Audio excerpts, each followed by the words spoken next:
don't smash my somebody on here. Yeah.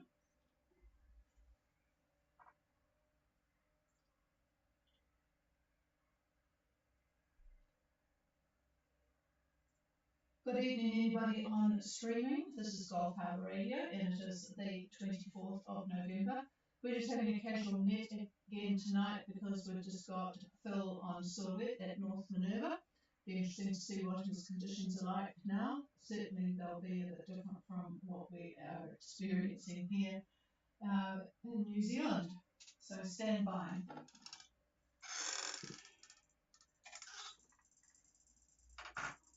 This is Golf Harbour Radio, ZMH 286, Patricia and David calling Silhouette, Silhouette, Silhouette.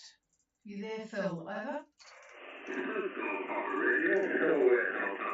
Oh, very good copy. Must be all the twirling of the atmosphere cleaning things up from you up there. A very nice copy, actually. We've got a glorious day here. It was meant to be a very long walking day today, but we drove an hour and a half to get to the middle of the Waitakaris, which is really wild country to the west of Auckland on the western side here, only to find a helicopter operating, dropping scoria on the trail, so we weren't allowed to use it. So we had to go even further away to find another spot to have a jolly good walk in about 10,000 steps, or it seemed that way. But it's absolutely another lovely day. 23 degrees it is at the moment, nicely cooling down. 1012.5 on the bar, just the old anticyclone is keeping the low to our west away from us. It's about 3 knots from the south and a 20% cloud cover. And I see you've moved position to the south, so I guess you've got southerly quadrant winds. What's your day and last night been like, Phil? Over. Well, last night was as expected, wonky, windy, rainy. We cleared up a little bit this morning. It turned reasonable pleasant until late this afternoon. Right now I have my 8% cloud cover. Wind from the northwest at 18 knots. 998.1. Up 20 last 3 hours, staying last 6 hours. What? Up 0.8 in the last 6 hours, he says. That's interesting. It's 998.1 at the moment. 80% cloud cover and southwest 18. So I guess you hopefully caught up with a bit of sleep today after the lumpy, bumpy, rainy night. So I presume all is well. Over. Correction. Wind northwest at 18. Up 0.8 in the last 3 hours. Oh, northwest 18. Okay, got that. You're down in the bottom of the southern part of the lagoon, I call it. All right, I'm just going to pass this to David. Yeah, howdy, Phil. You survived the night. That sounds good. The depression is directly over you. Yeah, absolutely over you. I'm looking at 998 or and I think you said 998.1, something like that. So that's good. Good to get that information. So yeah, cyclonic winds, obviously. So that means the directions are just around the clock until it starts to move. So by midnight, the center is going to move south-southeast, just below 25 south, 25 south. And by noon tomorrow, your winds should be southerly, rotating on the west side of the depression. You should have some nice sunshine and some scattered clouds in that as well. Later on Tuesday, the winds follow the isobars, so you can expect southwesterly winds and so on. So from that depression, a trough runs north over Fiji, then on to Rotuma, and on to the Solomons, then there is another trough that's east of the first one, runs parallel to it, and then we've got a third one that runs south, and that goes over the Kermadex. The first two that I mentioned are quite active. Plenty of rain and thunderstorm activity. So that's what I see through tomorrow. So I'd say you're just about out of the worst of it. So I had some other things I wanted to share with you. Hang on a minute.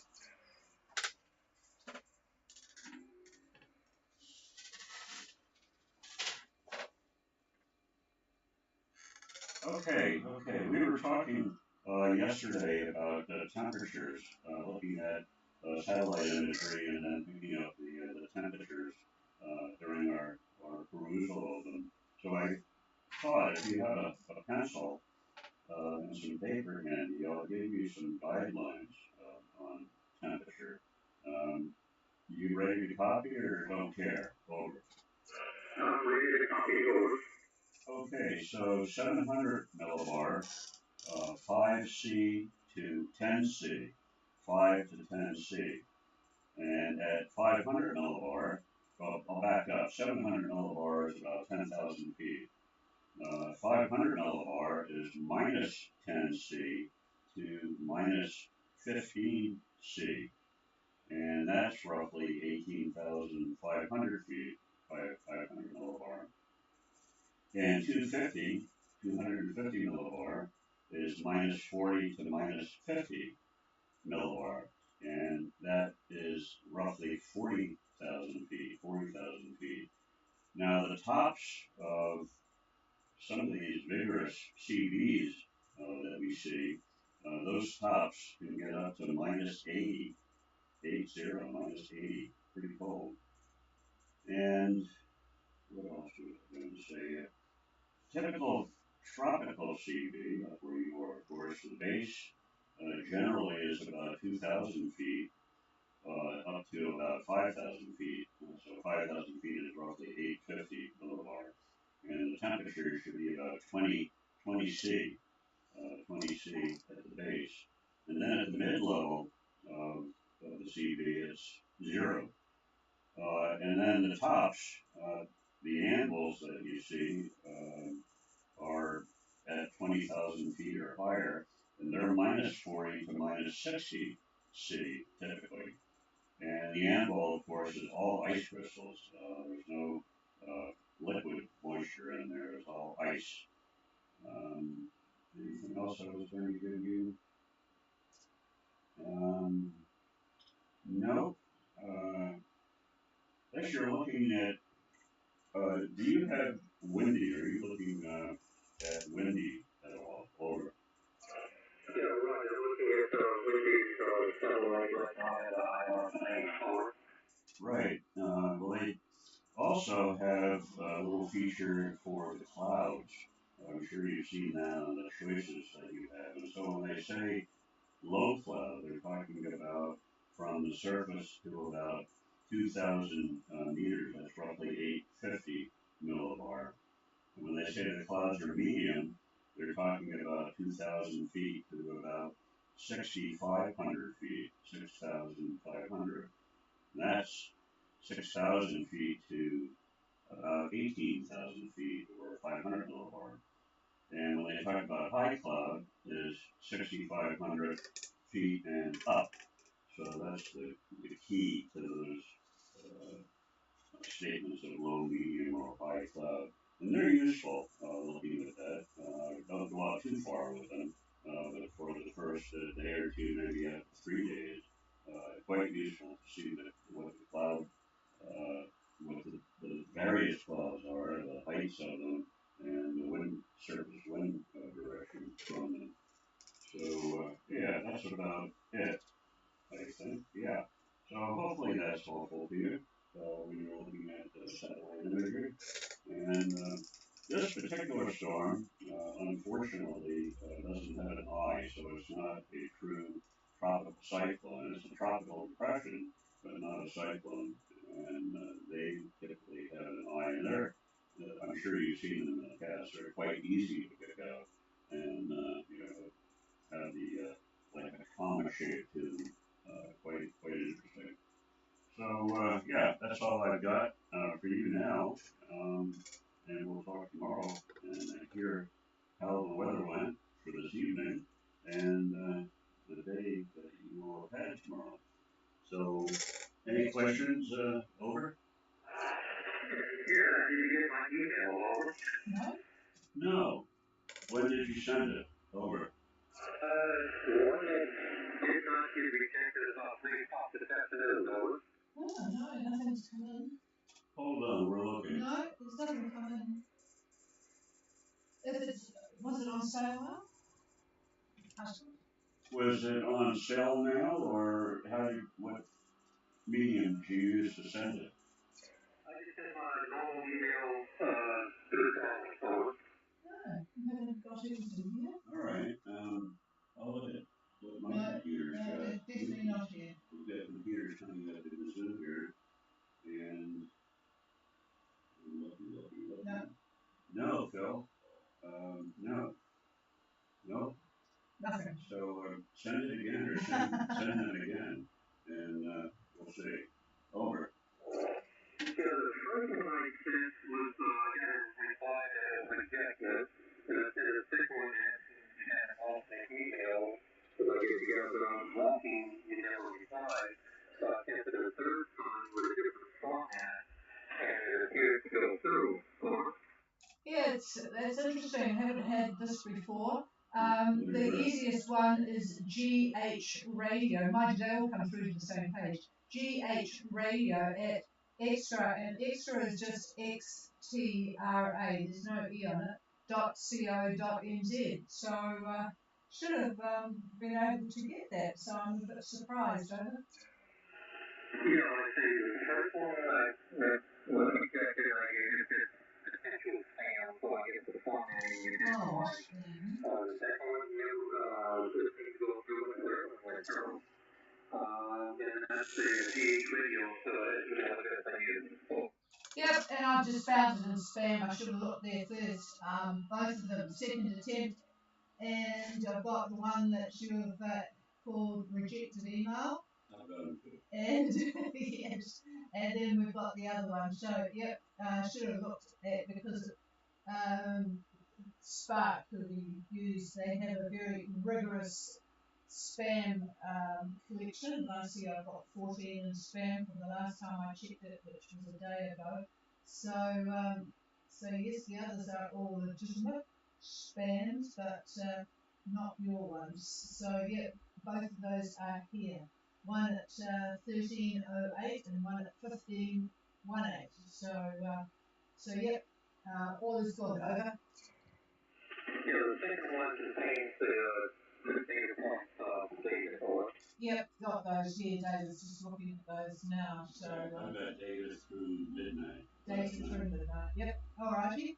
So yep, all is well. I won't try and move it while he's looking at it into the inbox, but yep, all is well. So yep, definitely give them something to work on to compare things. Interestingly enough, just on the marine traffic, which uses GFS, the winds that they've got for you at the moment are south-southwest, and you've got northwest, so they're struggling a bit, but in fact that's about 15, and what did you say, you've got about 18, so that's not too bad, but yeah, just a little bit different. And it's all over the show, really. I can see where the northwest is. If you just look to the northeast of North Madeira, it's northwest there. So we'll let them off for the warning. Hang on, here's David. Yeah, when we try to put our cursor on where you are, because of the, well, let's call it the center of this thing, we can move it around a little bit, and that changes the winds considerably. But I do have 15 knots northwest as we speak, and so that sounds pretty accurate. Now, there's three models that I typically look at, and you're probably the same. So EC, GFS, and Access. I rely a lot on access for the boats that are in the New Caledonia latitude all the way over to the coast of Australia. The Aussies have a pretty good handle on that. But I use access just to check the other two.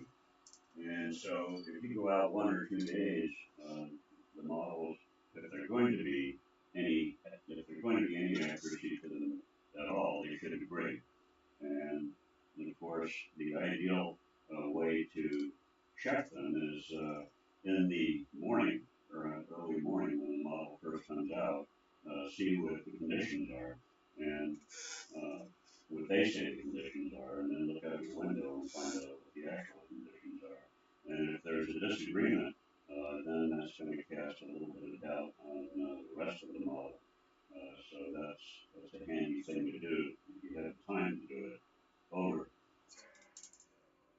Yeah, I suggest that we another thing that I have is icon, CMA, and DDL. I do not see access to the available. You should have access because sometimes it's on there and sometimes it's not. But I have the icon too, and I think that's German. I dismiss that.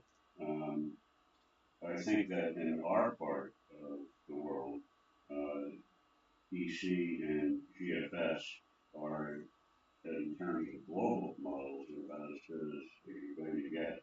And I've been finding that EC tends to be a little bit more accurate. What I mean by accurate is that it tends to agree a little bit more with the actuals that you and others are reporting. Um, yeah, and I'm pretty sure that on AIS they're using GFS. Yeah. And so Trish and I always have a disagreement on what the winds are supposed to be. And typically EC comes out on top, I think. So, yeah, well, you're doing the right stuff. And with all of that, the model output, looking at the clouds, the choice of the low, medium, and high cloud, and then to the actual satellite imagery that you get, that would put you in a pretty good stead. Over. Well, my observation is for short-term EC is better, but for long-term for packet planning, EFS seems to be better further out north. Okay, well, that's an interesting comment. And that is in this area you're talking about, your area, over? Yeah, between DB1 and topic, but that DFS is better long-term. It's not perfectly accurate, but it's better than ECM. But for the short term, 2 or 3 days, ECM is a little bit better than DFS. Over. Now, at Met Service in New Zealand, I don't know if I'm repeating myself with you. If I am, you can say so. I'll pause. Go ahead. Okay, so what they do is they have a model of the day in the early morning hours. They all get together, all the different interests. They have the aviation people, they have the marine people, and they have the farming people, and they all pull out their computers. Each one of these persons has got 3 computers, and they're looking at. Actually, they use the English one. What's the English one? My brain's not working right now. UK. But they got UK Met. They use that as well to look at. So they're looking at UK Met. They're looking at EC. They're looking at GFS and any others that suits their fancy. And anyway, it's called a nodding session. And they go around the room, they talk and whatnot, and then they come up with a model of the day. So it could be anything. It could be GFS, it could be EC, it could be UK Met. So with that model, then they nest that into their own proprietary model, and they come up with their forecast. Um, so that's how Met Service works. New Zealand Met Service. And when I was in Darwin at the Met Office there do a similar thing. Of course, they're more interested in the tropical aspects.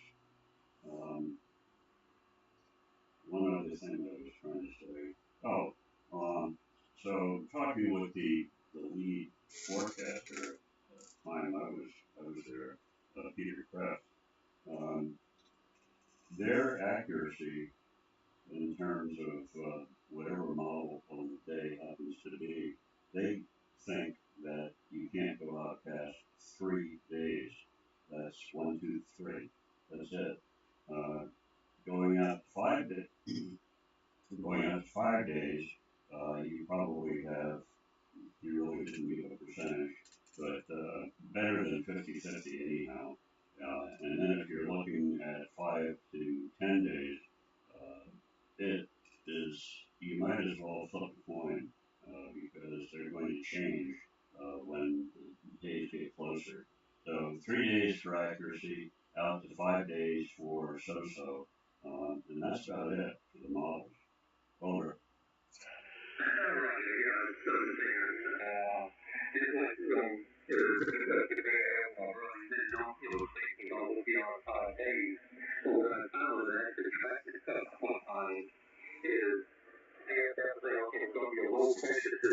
Somewhere in the area where ECM is all over the place in the foreign extent, that was more consistent. But the whole thing of what exactly where it was is, 10 days out, but it was one specific area, thanks to a high pressure system, and kind of indicated what's approaching.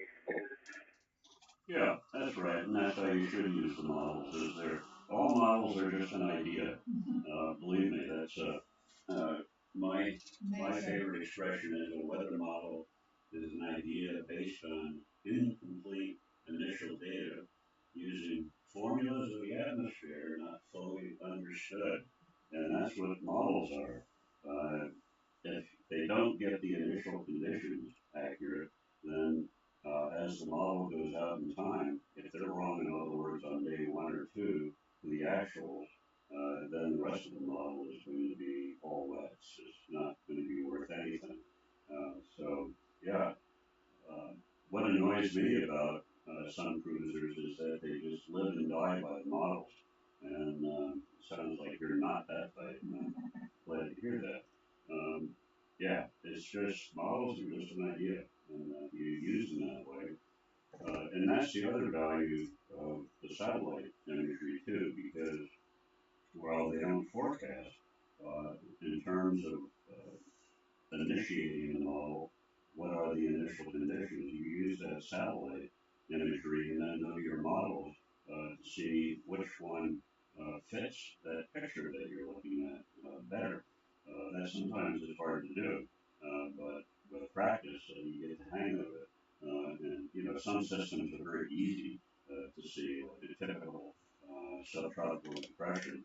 They're easy to pick up. The sort of the coma shape and that sort of thing. So you look at that satellite image and got that locked in your head, and then go to the various models and see who has picked that out best, and then stick with that model for the 3 5 day type thing. That's what I recommend that people do. Over.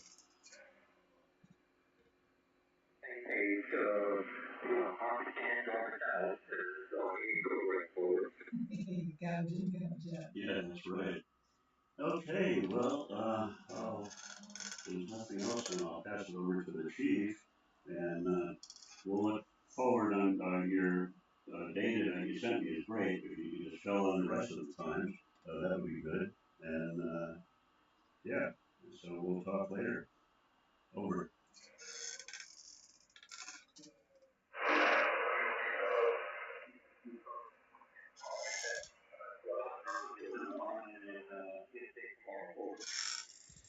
Yeah, I was trying to listen to you on my antenna on that one, but it's just not clear enough with this vertical antenna, so you'll have to repeat that. It's strong enough. In fact, your view is sort of a steady 7 to 9 from Coyote, and it's clear, whereas my one here, which I just decided to have a quick listen to, is just not sharp enough for us to hear. So what did you just say, Over? Yeah, I'll go ahead and finish the next three time slots 20 minutes from now, and then in the morning is going to be tomorrow, and I'll send it in tomorrow, you know, home. Yep, and we'll check the spam. And David said yes, that will be enough to do the job for him. Thank you very much. And I wish we could send you up some of our calm weather and sunshine, but you can enjoy it when you finally get here. Hang on, passing the mic. For more work for you, it would be good if you, for each of those times that you picked, tell me what model you used and what that model says over. Okay, so compare my real observations to the model came from the same time, or? Yeah, that's right. Over. Okay, I can do that. Yeah, so And that will give us a good picture as to which model you're using and how accurate they were. So that's the important thing, and that will be of most interest to me. Yeah, okay. Sorry about all that extra work, but shoot. Oh, no, you're not doing anything You're not else. doing anything. Fine. Okay, here's the chief.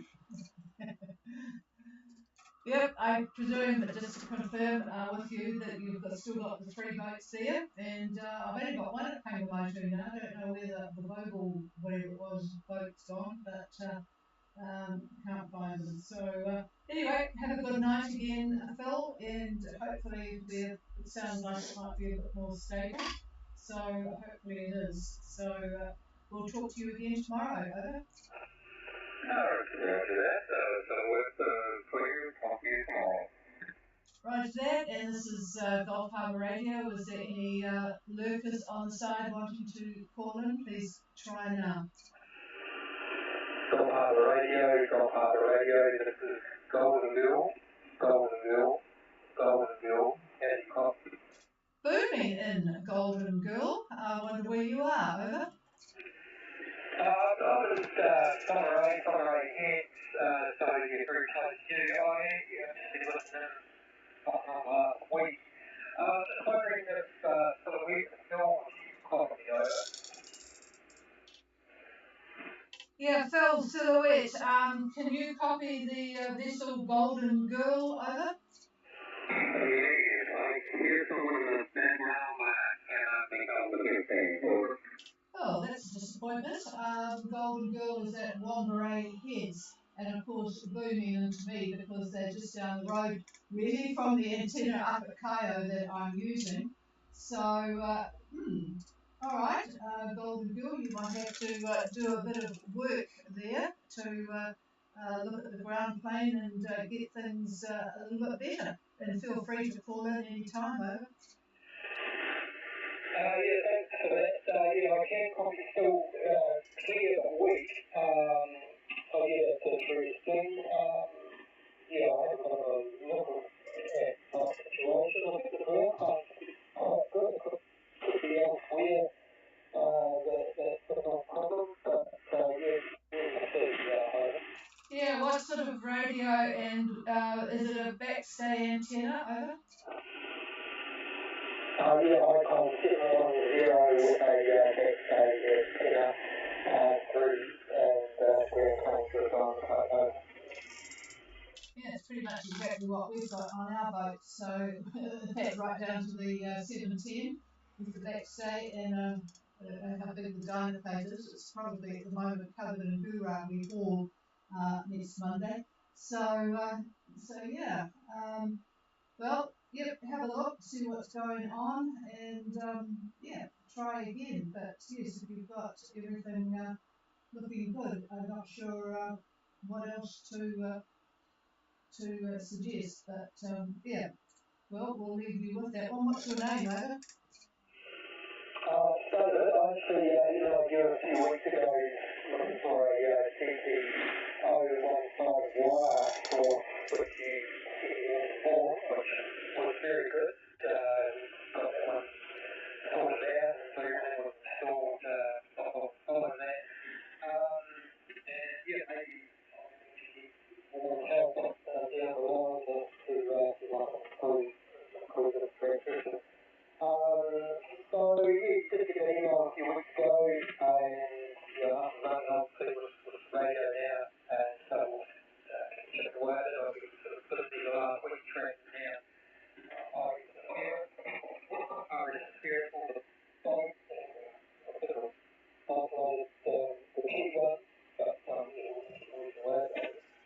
Yeah, roger that. Okay, yeah, I remember that now. Oh, it's good that all that got sorted out. The signal is kind of choppy. Yes, the signal is a little bit, but that could be just the closeness here. It's just a little bit choppy. Not sure how else to describe it. But yeah, we're a little bit close, especially on 8 megs at the moment. But yeah, any time you're, when we're not on air, Maritime Radio are always really, really good at helping people out. So if you want to try, 8 megs is a good one to try, of course, because it's sort of the common one that cruisers use. So, but if you want to try other things, then they're always available to give a signal report. Okay then, David. Well, I bet you'll be enjoying this lovely weather there, and it's always good to have good weather. We'll be working jobs on the boat. That will be us next week. So yeah, keep in touch if there's anything we can do. Alrighty. We're clear with you. Is there anybody else? No, nothing heard. So we'll be back talking to Phil tomorrow night. So have a good night, everybody. This is Gold Harbour Radio. It will be clear. Frequencies available for anyone else to use.